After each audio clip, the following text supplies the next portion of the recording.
No sé si ustedes conocen este pequeño animal. ¿Ves? ¿Una qué? ¿Una medusa? Sí, es una medusa, pero es una medusa particular. Esta ha ocupado las primeras planas de algunos de las noticias, digamos, más importantes, o de los listados de medusas y animales acuáticos o animales marinos, porque le llaman la avispa de mar. Avispa de mar. Ya con esto les digo más o menos qué es lo que hace, ¿no?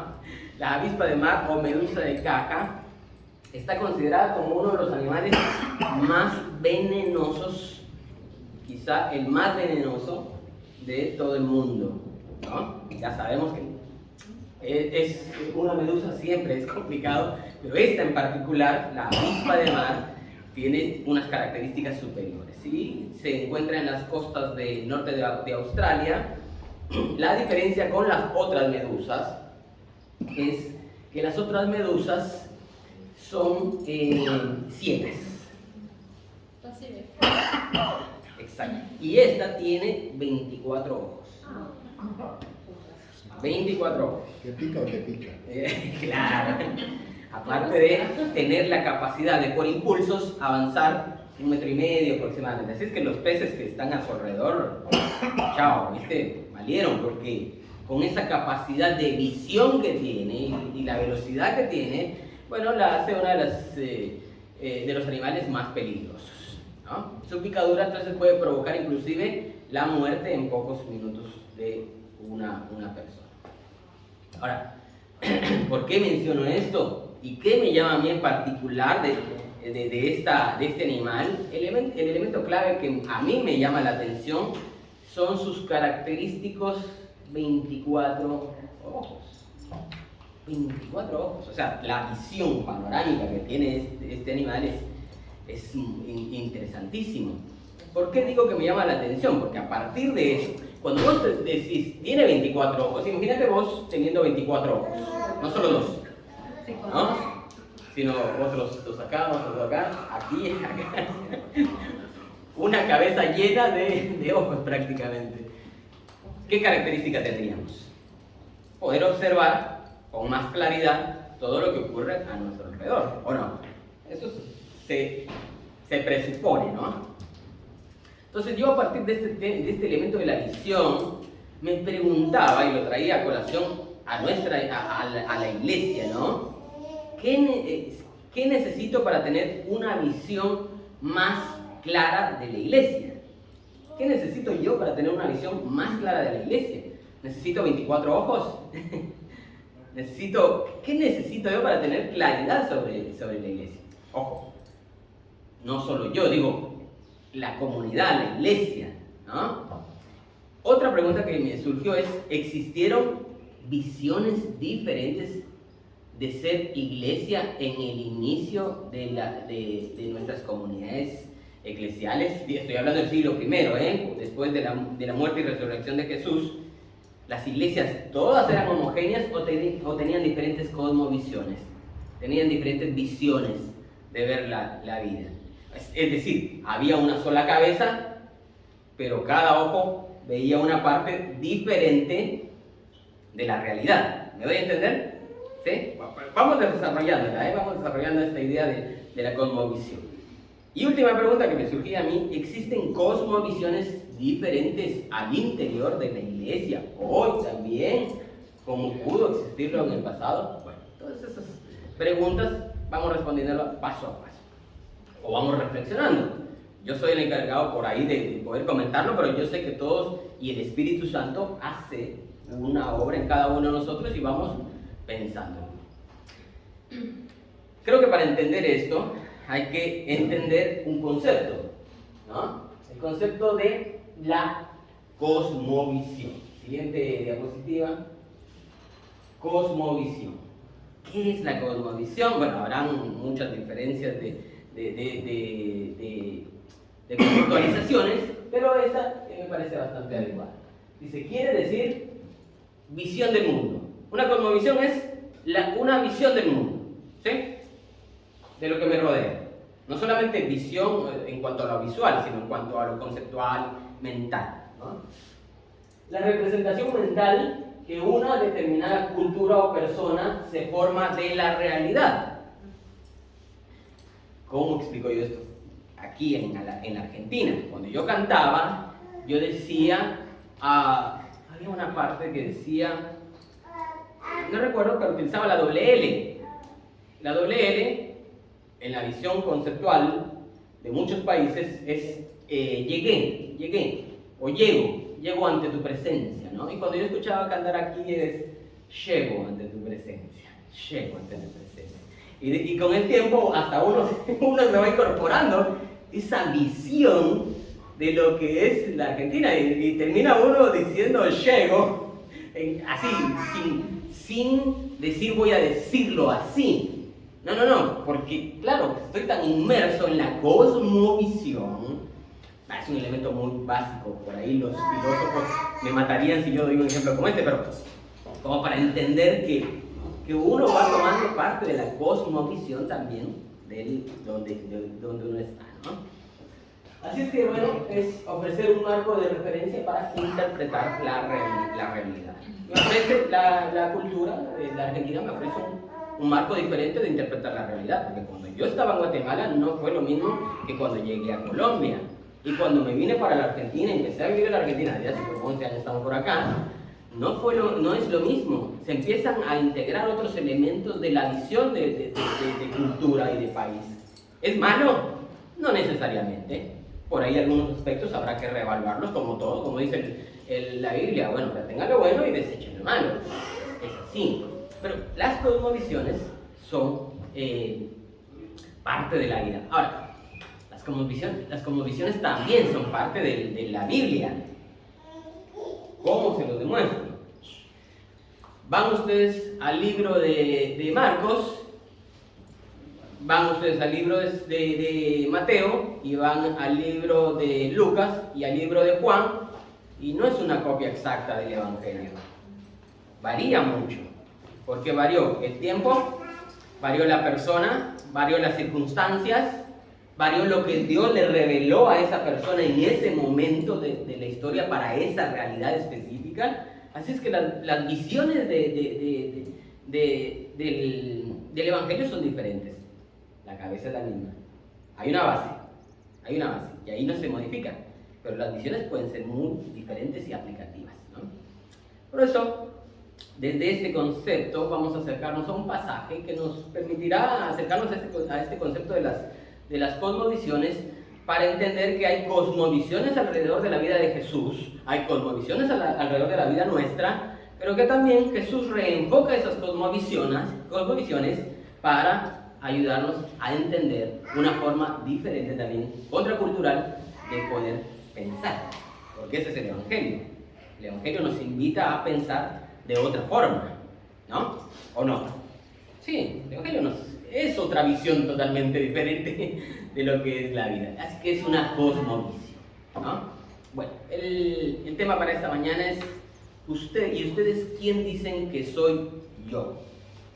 Y ahí vemos cosmovisiones alrededor de la vida de Jesús, pero también cosmovisiones en la vida de la iglesia. Y eso nos va a permitir también entender que no todo es tan lineal como presumimos algunas veces, y eso nos permitirá también acercarnos con mucha más,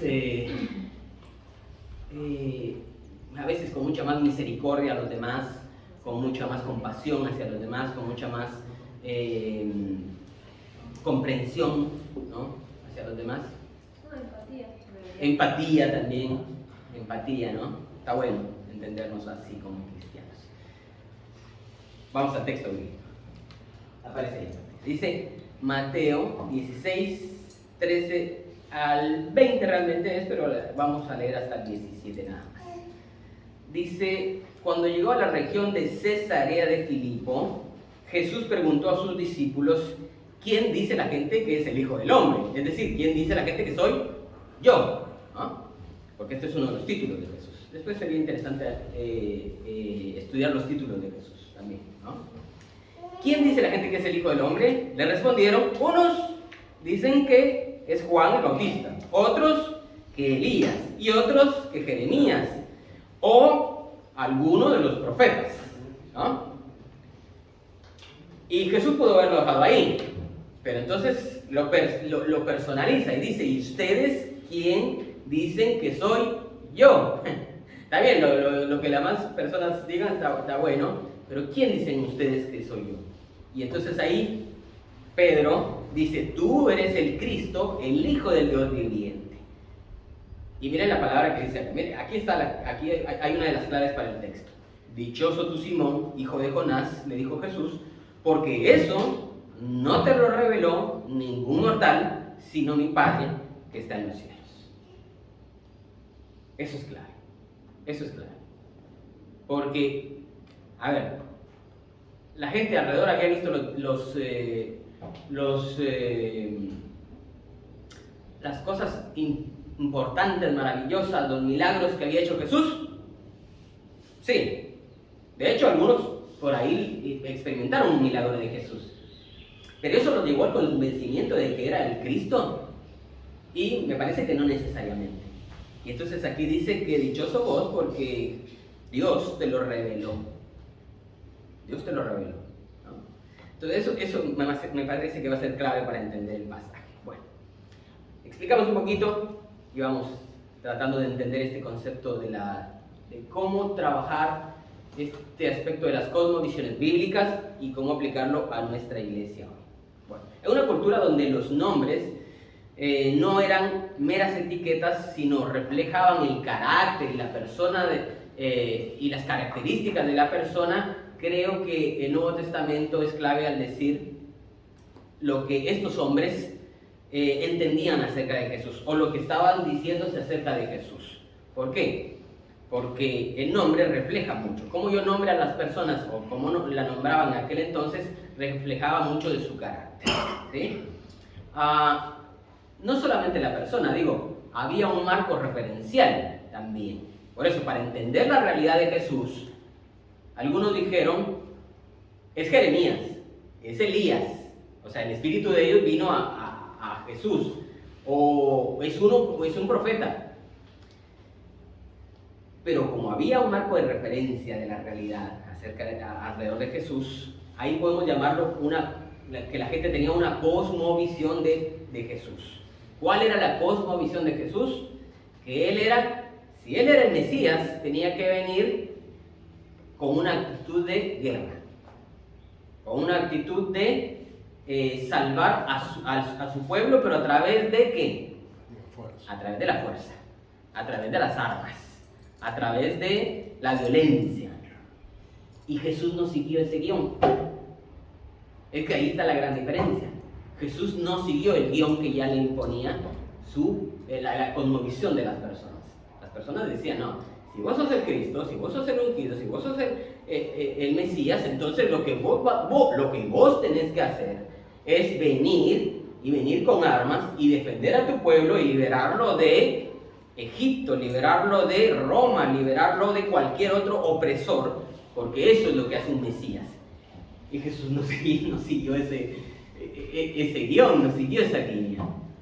Entonces, mira cómo transforma la cosmovisión de sus mismos discípulos y de la gente a su alrededor para hacerle entender otro tipo de cosmovisión, otro tipo de visión de vida, otro tipo de forma de interpretar la realidad. Creo que ahí vamos tratando de entender un poco este concepto de las cosmovisiones, ¿no? Ahora, algo clave en el pasaje de Jesús, y ya lo mencioné, es que Jesús revela que los seres humanos y la lógica humana no dan una respuesta correcta sobre su identidad, ¿no? La lógica humana no da una respuesta correcta sobre su identidad. ¿Qué hace o qué permite entender una respuesta más correcta de la identidad de Jesús? Lo hace la revelación ¿de quién? De Dios. O sea, Dios revela a Simón Pedro que Jesús es el Cristo. Lo que la lógica humana no logró revelar. ¿Cuál es la lógica humana? Si no vemos tus milagros, no vamos a creer. Si no vemos que esta iglesia está chapada en oro, no vamos a creer. si no vemos que en la iglesia iba, entonces no creemos. Y es que necesita la revelación de Dios a nuestras vidas. Por eso yo siempre creo que es importante sembrar la semilla del Evangelio y no necesariamente la primera vez se germinará.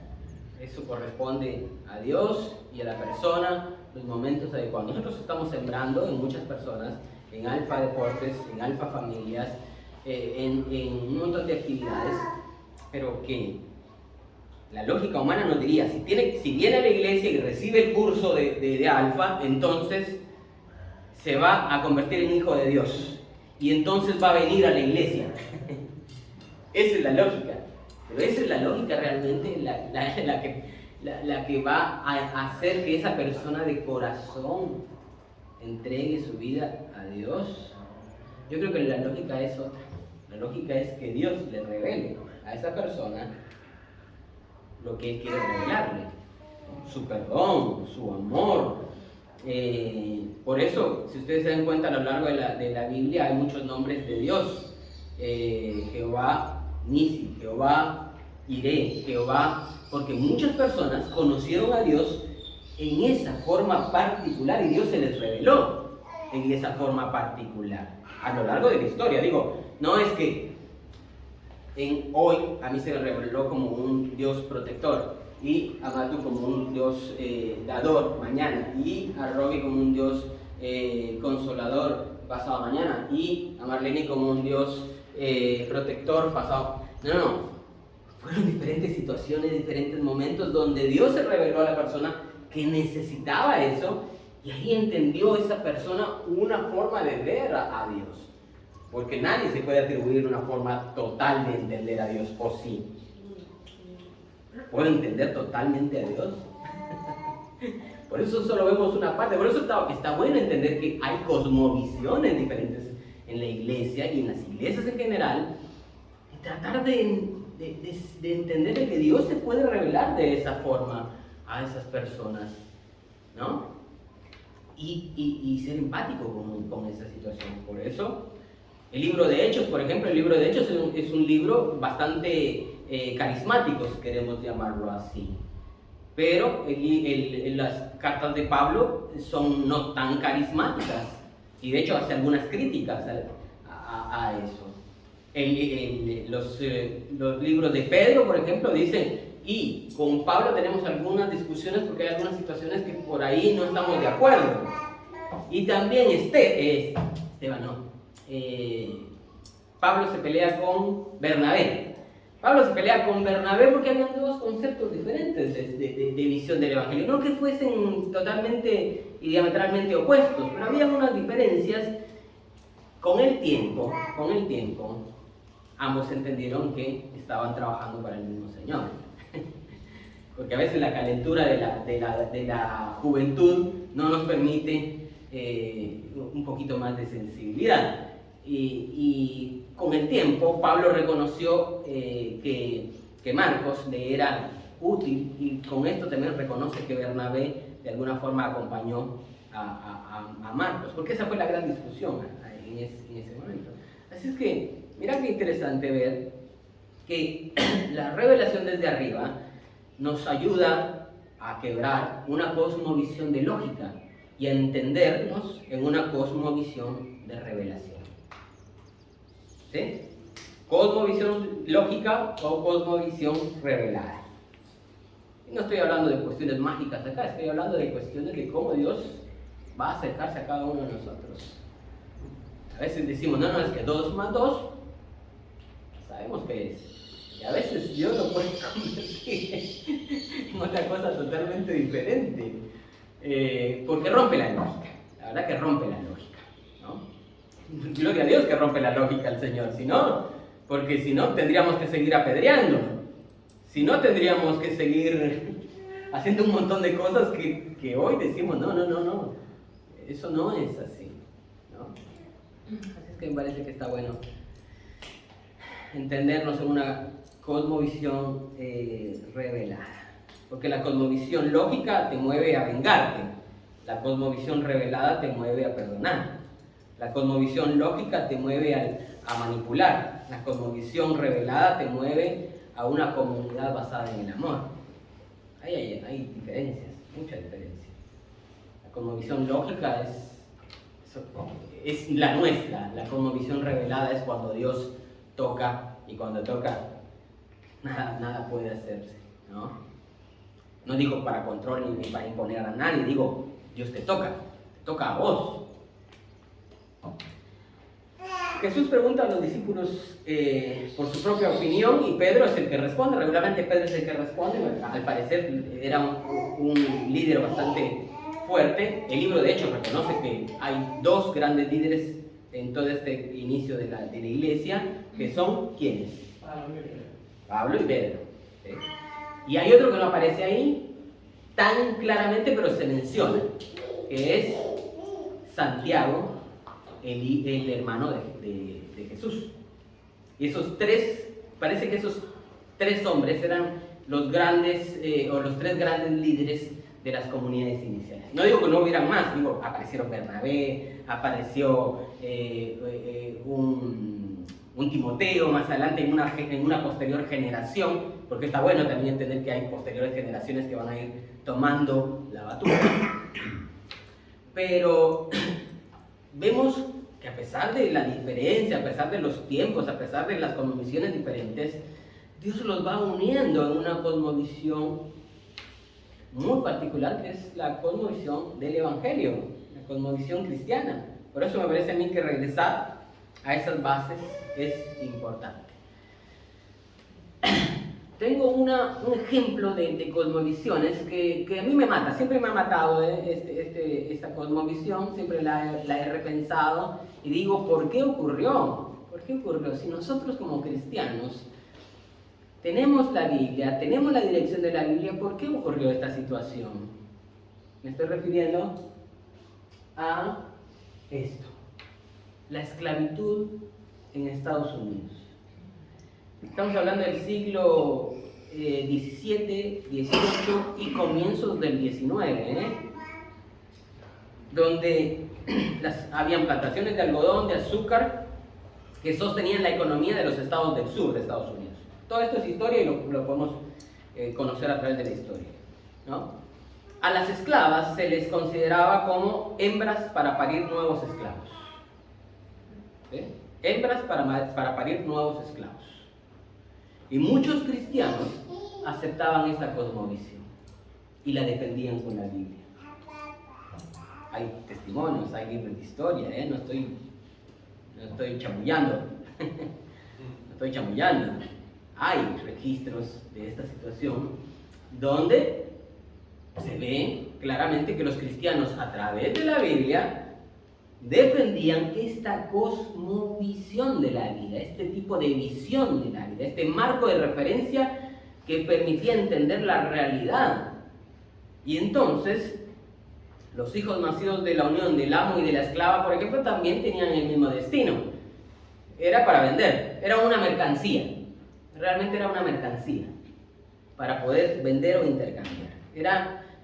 Es como tener una granja de vacas, pero en lugar de tener granja de vacas, qué fuerte, ¿no? Pero pasó, y la cosmovisión cristiana avaló esto. Pero no estamos muy lejos, también recuerdan ustedes el Holocausto. El Holocausto también tuvo mucha acreditación de muchos cristianos. Otros no, otros cristianos dijeron, no tiene nada que ver con el cristianismo, nosotros no avalamos esto. Y estamos hablando de cosmovisiones.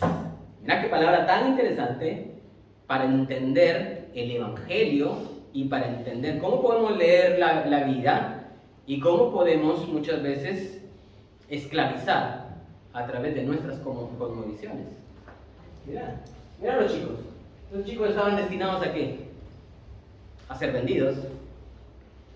Así es que si paría 10, había una gran ganancia. ¿No? Terrible. Pero estoy diciendo, los cristianos avalaron esto. Muchos cristianos avalaron esto.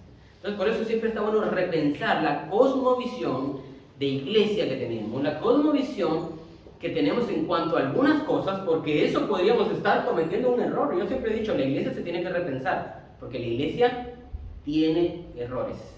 La iglesia puede pecar. ¿Por qué? Porque quienes estamos dentro somos pecadores.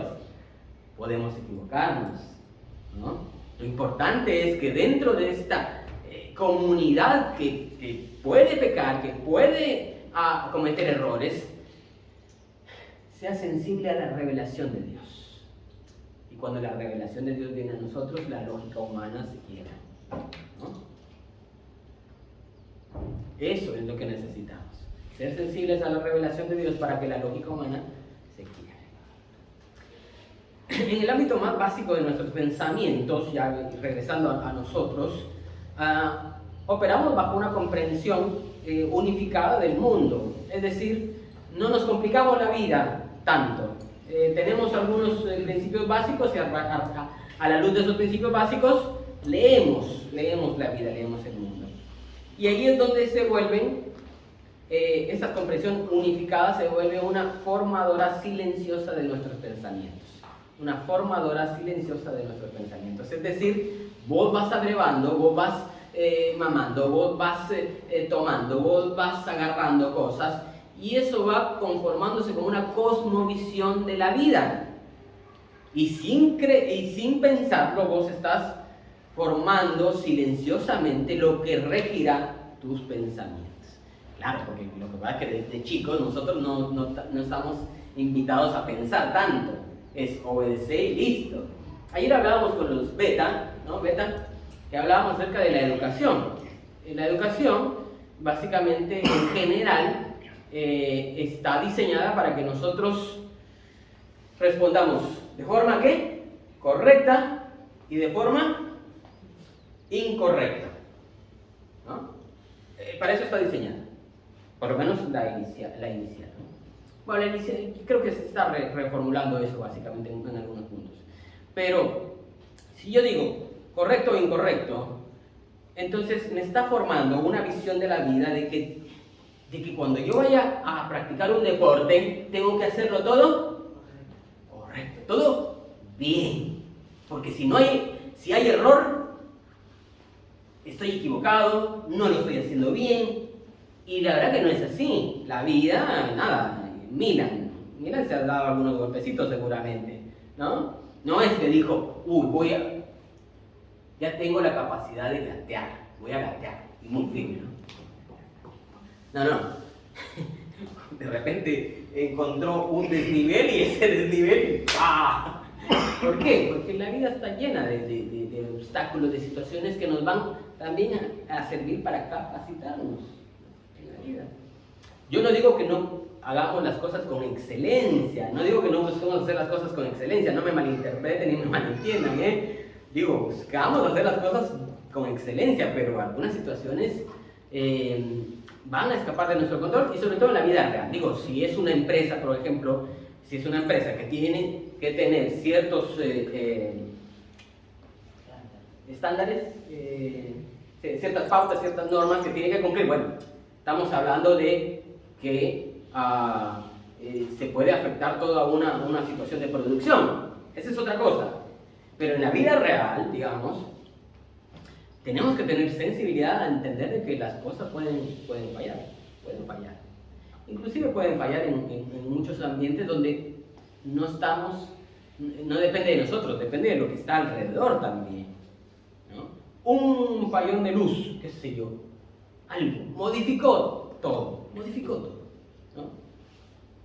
Así es que creo que es bueno repensar qué cosmovisión tengo yo de la vida, qué cosmovisión tengo a veces del Evangelio, y para allá vamos, porque formamos una cosmovisión y luego ella nos forma a nosotros. Es como crear una inteligencia artificial dentro de nosotros y luego ella empieza a tomar decisiones a menos de que nosotros reprogramemos, porque está bueno reprogramar a veces, está bueno reprogramar.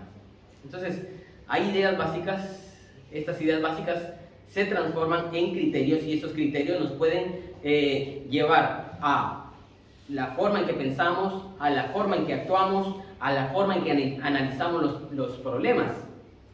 Vos analizate hoy, ¿cómo respondes ante los problemas? Regularmente vas a responder de la misma forma que siempre lo haces. ¿Por qué? porque aprendiste una forma de interpretar la vida, de interpretar tus problemas, y lo vas a estar reproduciendo siempre. Y por ahí los resultados no son tan adecuados, no son tan buenos. O sea que está bueno reformularse otra vez, ¿cómo enfrento yo mis problemas? Por eso la Biblia cambia la cosmovisión, ¿no? Dice, ¿está alguno angustiado entre ustedes? ¿Qué dice la Biblia? Cante, ore, haga otra cosa que lo saquen de esa cosmovisión que ha regido su vida, ¿no? El apóstol Pablo dice, sí, es cierto, yo fui como derribado, ¿no? El apóstol Pablo dice, yo fui derribado, y si te quedas en esa cosmovisión de vida, vas a quedar derribado. Pero dice el apóstol Pablo, pero no destruido, y entonces se levanta y entiende otra cosmovisión totalmente diferente de la vida. El apóstol Pablo dice, sí, derribado, mas no destruido, y sigue adelante. Y esa es una cosmovisión totalmente diferente, ¿o no? Es así. Entonces la Biblia nos invita a entender una cosmovisión totalmente diferente, a repensarnos, porque depende de la cosmovisión, así también será la práctica cristiana, ¿no? ¿Cómo lo digo? ¿Cómo lo expongo? Por ejemplo, la idea de todos los hijos de Dios deben de ser perfectos. Todos los hijos e hijas de Dios tienen que ser perfectos. Esa es la cosmovisión. Y entonces, ¿a qué me puede llevar esto? A que esta cosmovisión de perfección se convierta en demandas absolutas, en demandas inflexibles y en demandas sin compasión. Porque si sos hijo, tenés que ser perfecto, ¿no? Si sos hija, tenés que ser perfecto. No hay otra. Y ciertamente hay invitación a ser perfecto, ciertamente hay invitación a ser santo, ciertamente hay invitación a ello. Pero también hay otros elementos donde Jesús, por ejemplo, tiene compasión de las personas. Y entonces a través de la compasión entendemos que Jesús entendió que podían fallar. Pedro, ¿cuántas veces falló? ¿Y cuántas veces Jesús lo comprendió? De hecho, en el libro de Juan, Pedro es restaurado por Jesús y le dice, ¿me amas? Y Pedro dice, sí, tú sabes que te amo. ¿Me amas? Sí, tú sabes que te amo. Ya, sí, que le hagan la misma pregunta 2 veces, ya uno dice, ¿qué pasó acá? ¿No? 3 veces, ¿me amas? Y Pedro se entristece. Pero bueno, Jesús le dice, apacienta mis ovejas. O sea, reconozco tus falencias, reconozco tus errores, pero también reconozco que sos mi hijo, tus potencialidades y que tengo un plan para vos. Apacienta mis ovejas, ¿no? Entonces, cambiamos de la lógica a la cuestión revelada, ¿no? Esa cosmovisión lógica que dice, y fallaste, che. Chao, fuera. No. Sigamos. Podemos aprender. Si no, el pueblo de Israel también hubiese sido condenado hace mucho tiempo, ¿eh? ¿Cuántas veces perdonó Dios al pueblo de Israel? Muchas veces. Y con esto no quiero decir, como dice el apóstol Pablo, mientras más abunda la gracia, más el pecado. No. Mientras más abunda la gracia, más vamos a tener la capacidad de poder ir dejando ese pecado que está en nuestras vidas. Así es que me parece a mí que está bueno volver a las bases de la fe, está bueno volver a las bases de la palabra, está bueno volver a las bases de las palabras de Jesús, que deben de ser nuestra cosmovisión al final de todo, ¿o no? Porque si nosotros nos decimos cristianos, si nos llamamos cristianos, la cosmovisión ¿de quién tiene que ser? De Cristo, ¿no? Ahora, podemos estar siguiendo otro tipo de cosmovisión, otro tipo de visión de vida. Podemos estar siguiendo una visión paulina, que no digo que Pablo no sea un hombre utilizado por Dios. Podemos estar siguiendo una visión petrina, Juanina, Petrina, de Pedro, Juanina, de Juan. Podemos estar siguiendo la visión o cosmovisión del pastor. Podemos estar siguiendo la cosmovisión de una líder de mujeres, de un líder de hombres, de líder de evangelismo, de líder de adoración. Podemos estar siguiendo la cosmovisión de la denominación. Podemos estar siguiendo la cosmovisión de mi mamá, la cosmovisión de mi papá. Pero ¿cuál es la visión que tenemos que seguir nosotros? O la cosmovisión que tenemos que seguir nosotros. La de Cristo. Y para eso tenemos que ver qué dijo Él, qué hizo Él, quién es Él. Y entonces ahí empezamos a cambiar nuestra cosmovisión. Vuelvo y digo, Dios se revela también y Dios usó a Pablo, Dios usó a Pedro. Yo no digo que no, pero digo, ¿cuál es nuestra base? Cristo. Cristo. Pablo en algún momento dice, miren, chicos, digo yo, no el Señor, dice en una de sus cartas, digo yo, no el Señor. O sea, Pablo estaba diciendo, ojo con que, esta es mi opinión personal, esta es mi opinión personal, me puede equivocar, y ciertamente se puede equivocar Pablo, ¿o no? Como cualquiera de nosotros. Entonces me parece a mí que regresar a las bases de la fe es regresar a Cristo. Y regresar a Cristo es entender una cosmovisión diferente de ser cristiano, de vivir la vida cristiana.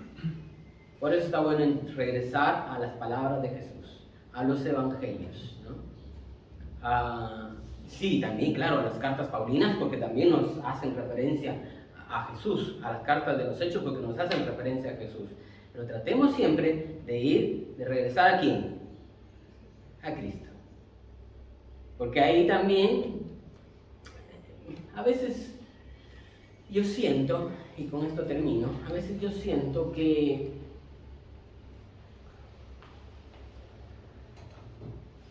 a veces, si no lo pensamos bien, podemos estar buscando una iglesia que se ajuste a la cosmovisión que yo tengo de iglesia.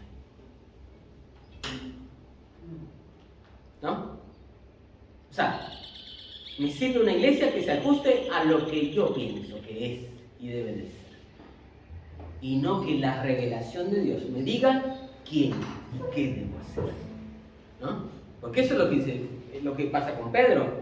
Dice, todos los discípulos decían, no, es que parece que eres Jeremías, no parece que eres Elías, no parece que eres uno de los profetas. No, y Pedro dice, no, es que vos sos el Hijo del Dios viviente. Y Jesús le dice, esto no te lo reveló carne ni sangre, esto te lo reveló mi Padre que está en los cielos. Por eso necesitamos buscar la revelación de Dios en nuestras vidas. No como algo mágico, sino como algo encarnado en la vida del ser humano, que necesita de Dios. Necesitamos de Dios. Necesitamos de Dios por nuestros traumas de la niñez. Necesitamos de Dios por nuestras marcas en la adolescencia. Necesitamos de Dios por lo difícil que fue la vida tal vez para nosotros. Necesitamos de Dios porque en nuestra mente no podemos resolver muchas cosas.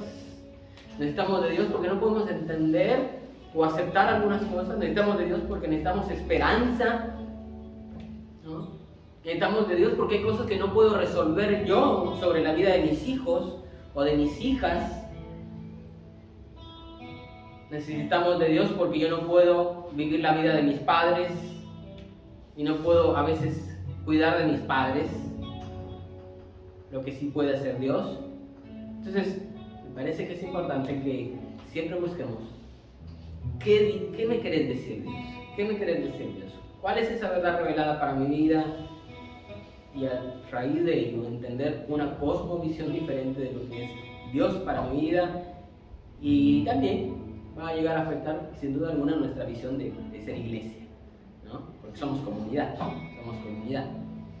pero que no sea las cosmovisiones nuestras que sumen una cosmovisión general de ser comunidad, sino que sea la revelación de Dios en nuestras vidas, aunando a cada uno de nosotros y entendiendo el obrar de Dios en nuestras vidas para conformarnos como iglesia.